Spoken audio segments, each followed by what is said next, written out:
নবীর প্রিয় সাহাবী হযরত আবু বকর সিদ্দিক, নবীর প্রিয় সাহাবী হযরত আবু বকর সিদ্দিক, ভালোবেসে শুইল পাশে, ভালোবেসে শুইল পাশে, যায়া দেখো মদিনা মদিনা,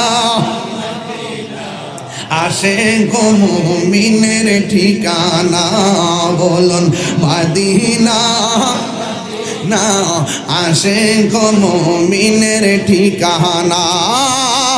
দিদার চেয়ে কাঁদো তোমরা, দিদার চেয়ে কাঁদো তোমরা, হো না নবীর দিওয়ানা, মদিনা মদিনা, আসে গো মুমিনের ঠিকানা, বলুন মদিনা। পাগলরা মিনের ঠিকানা।